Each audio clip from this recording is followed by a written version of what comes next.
का तोहरा लायक हम नइखी ये गोरी, हर एक हाल प्यार से ताको ना हमरा ओरी। रहने नहीं दीजिएगा का? मैं ये सोचती हूँ ना कि आंख मारने से शायद डर जाए और भाग जाए, इसलिए मैं आंख मारती हूँ अपने सेफ्टी के लिए। अच्छा, कुछ और हो जाए तो? कुछ और नहीं होगा। चलिए, भोजपुरी में काफी क्यूट मतलब इनको माना जाता है, और आपको मतलब क्यूट का इतना राज क्या है? तो नमस्कार, आप अभी देख रहे हैं भोजपुरी का सबसे बेहतरीन न्यूज चैनल तिलक न्यूज और के कृष्णा न्यूज। आज पहुंच चुके हैं पटना में, और कैमरामैन से कहेंगे थोड़ा सा फोकस कर लीजिए। एक गाना रिलीज हुआ था कि मारब आँखिया तो मर जाइब। जी हाँ, गाना रिलीज हुआ था और इस गाने में 5 मिलियन व्यूज क्रॉस कर लिया है। तो सबसे पहले भैया नगेंद्र उजाला जी, कैमरामैन से कहेंगे थोड़ा सा आगे आइए, थोड़ा फोकस करिए।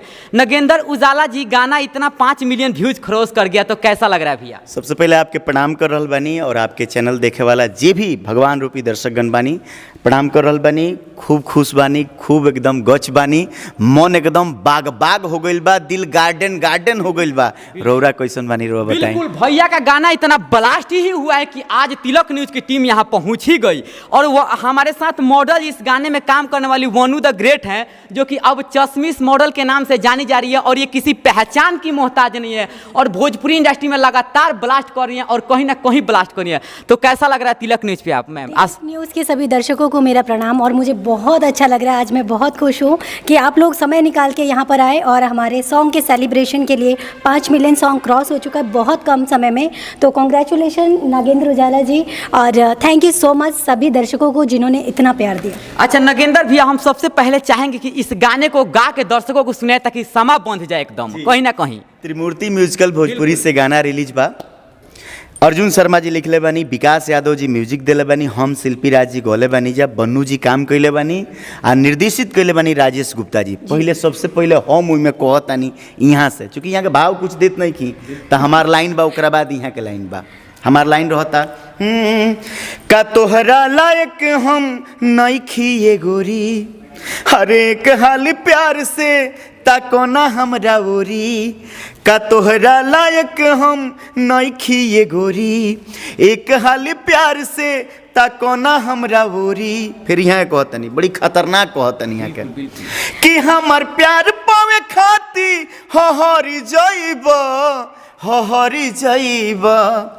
अब देखे मैं यहाँ बिना फ्रेम वाला आँख से यहाँ के चश्मा माले बिना, हाँ, कि मारे बखिया तो हो, मारे बखिया तो, मारे बखिया तो ए बाबू मरी जाइबा, मरी जाइबा, मरी जाइबा, हमरा चेहरा के लाइट से जरी जाइबा, जरी जाइबा, जरी जाइबा।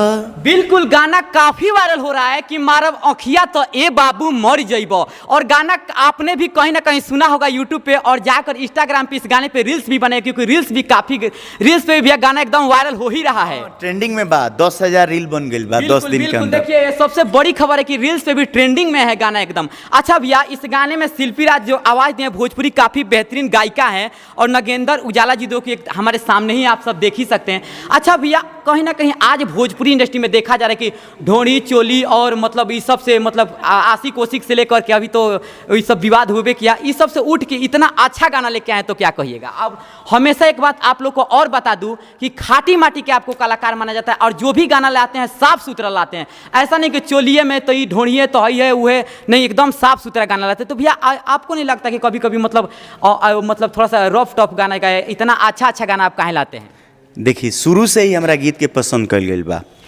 सीडी के जमाना से हम गावे नहीं, बिल्कुल तनिया सा बीच में गैप रहला, गैप तनिया सा हमनी के जौन बा पारिवारिक बानी जा, गृहस्थ आश्रम से बानी जा, तो गैपिंग रहला, आँखिया फर फरकता, दिलवा धक धक धड़कता। सीडी दिलवा मंगवैया हजार बा, ये भी काफी ब्लास्ट हुआ था। रहला एक गो दिल मंगवैया हजार बा, आओ ना लिख दी ओढ़निया पे नाम। तो तमाम गाना साफ सुथरा गाना बाजल बा, आ साफ सुथरा गीत के पसंद कइल जाला, तो साफ सुथरा गाँव में बड़ा आनंद आवेला। आ कहीं भी जाइल जाला तो ओकर अलग एगो रुतबा होला, अलग पहचान होला, अलग इज्जत मिलेला। तो साफ सुथरा गीत के तरफ से हमार रुझान रहेला।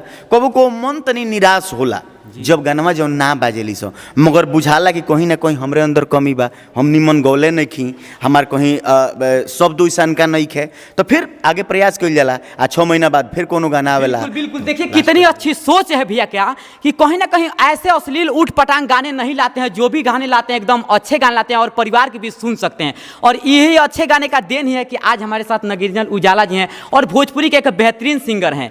अच्छा भैया, एक सवाल आपसे और पूछना चाहेंगे और वनु द ग्रेट जी से भी पूछना चाहेंगे कि मतलब इनको स्पेशली आप मतलब अपना नाम चेंज करके चश्मिश नाम क्यों रख रही हैं? इसके पीछे का राज बता दीजिए। चश्मिश मैंने नहीं, ये मेरे फैंस बोलते हैं, जिनको मेरा काम पसंद आता है, जिनको मैं पसंद आती हूँ, क्योंकि ये चश्मा हमेशा कैरी करती हूँ मैं। तो मोस्टली मेरी अगर इंस्टाग्राम आप खोलेंगे तो बहुत रेयर केस होगा कि कोई वीडियो बिना चश्मे का आप लोगों को देखने को मिलेगा। तो प्यार से पब्लिक चश्मिश बोलती है। एक बात और बता दूं कि आज चश्मा बॉय खुद तिलक न्यूज और चश्मिश जी, ये वनु द ग्रेट जी का देख ही सकते हैं इंटरव्यू कितना ब्लास्ट होने वाला है। अच्छा, एक चीज़ और आपसे पूछेंगे कि आप इतना क्यूट की हैं, भोजपुरी में काफ़ी क्यूट मतलब इनको माना जाता है, और आपको मतलब क्यूट का इतना राज क्या है?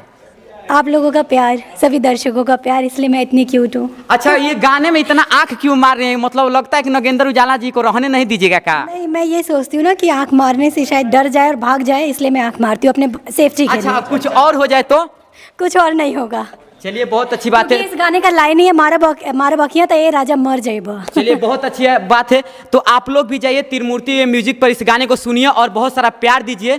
और अभी हमारे साथ हैं नगेंद्र उजाला जी, जो कि भोजपुरी के काफ़ी बेहतरीन सिंगर हैं, और साथ ही साथ वनु द ग्रेट जी। जय हिंद, जय भोजपुरी समाज।